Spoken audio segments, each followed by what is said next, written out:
Hi, welcome back to Rob's Garage Woodworking. Today I just want to talk about insulating your garage door. There's a couple of ways to do it. You can buy a garage door blanket, which is kind of a pain in the butt, and plus all these seams here, when you open your garage door when it's raining out or whatever, and normally your garage door drips. So all those drips are going to end up in your garage door blanket. So I didn't go with that. What I ended up doing was just buying like a foam. So this is 1.5 inch. The particular brand is Durafoam, as you can see.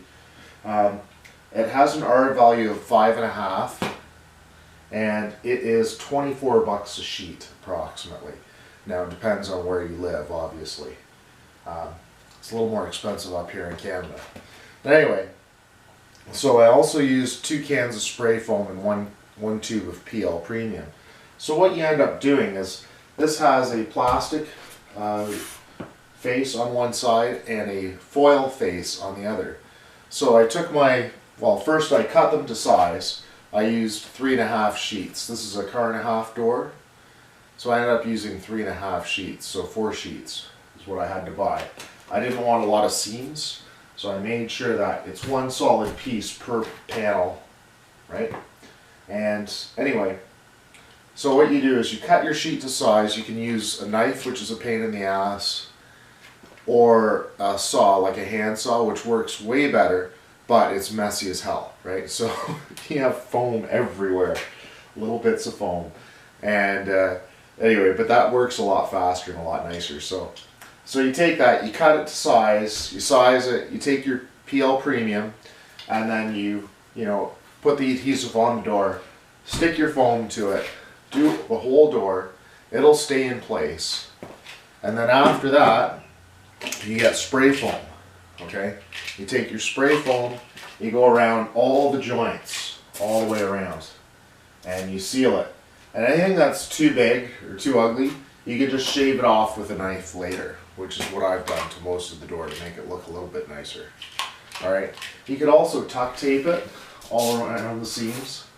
And that's something I'm actually considering doing. Now the only problem is this part of the door here, the frame and the joints, don't actually have any R value. So, you win and you lose a little bit. So in total, we had 2 cans of spray foam, 1 tube PL Premium, and then 4 sheets of Durafoam. And that's about $120 plus taxes, whatever the taxes are. I'm not exactly sure what taxes you pay on all that stuff. So depends, once again, where you are, how much it costs, and how much tax you pay. So that's what it cost me basically, 120 bucks, which is probably about $70 cheaper than buying a garage door blanket for this size door.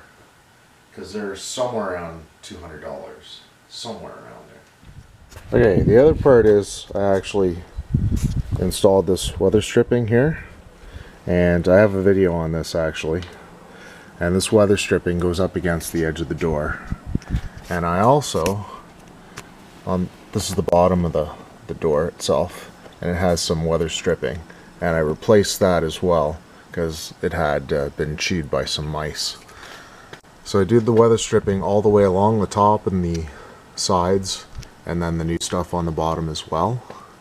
And that way your garage door is sealed from the elements, and then you're nice and warm when you're inside the garage. So anyway, that's basically it. That's my video on how to insulate your garage door. So anyway, thanks a lot for watching.